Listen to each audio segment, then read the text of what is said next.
આ છે ગુજરાતનું પવિત્ર શિખર પાવાગઢ, જ્યાં સાક્ષાત મા મહાકાળી બિરાજમાન છે. શ્રી પાવાગઢનું ધામ અને મારી આસપાસ તમે જે દ્રશ્યો જોઈ રહ્યા છો તે ફક્ત નજારો નથી, પણ એક અદ્ભુત ઉર્જા અને શાંતિનો સ્ત્રોત છે. આ સ્થાનનો ઇતિહાસ ખૂબ જ ભવ્ય છે. પાવાગઢ ભારતના 51 શક્તિપીઠોમાંનું એક ગણાય છે. એવી પૌરાણિક માન્યતા છે કે અહીં સતી માતાનો જમણા પગનો અંગૂઠો પડ્યો હતો. એટલે જ આ ભૂમિનું કણકણ પવિત્ર છે.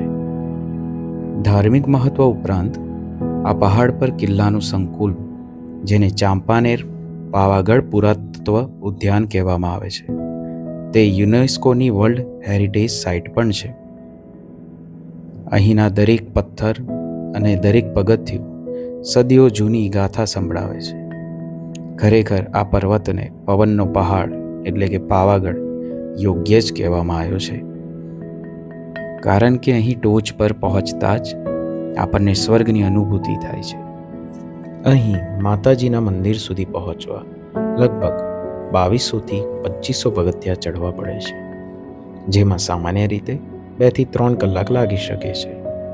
જો તમે ઝડપથી અને આરામથી પહોંચવા માંગો છો તો માંચીથી રોપવેની સુવિધા પણ ઉપલબ્ધ છે, જે તમને માત્ર 6 થી 8 મિનિટમાં પહોંચાડી દેશે. રોપવેનો ભાવ આશરે 200 થી 250 બંને તરફનો આવવા જવાનો હોય છે, અને મંદિરના દર્શન સવારે 5 વાગ્યાથી રાતના 8 વાગ્યા સુધી ખુલ્લા રહે છે.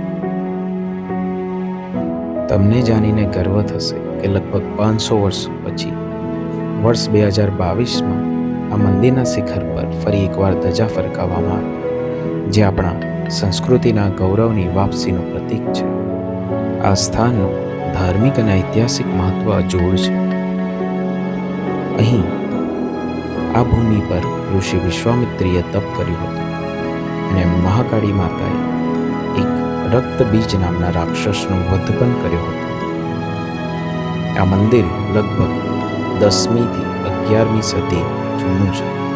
અહીં કાળકા માતાનો મુખવટો મુખ્ય સ્વરૂપે બિરાજમાન છે. પાવાગઢની આ યાત્રા આપણને એક મોટો પાઠ શીખવે છે. જીવનમાં ગમે તેટલા ઊંચા પડકારો આવે, આપણે થાક્યા વિના, હિંમત હાર્યા વિના સતત આગળ વધતા રહેવું જોઈએ.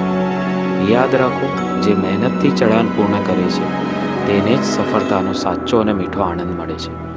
જ્યારે પણ જીવનમાં અટકી જાઓ કે નિરાશ થાઓ, ત્યારે આ પવનનો પહાડ એટલે કે પાવાગઢને યાદ કરજો.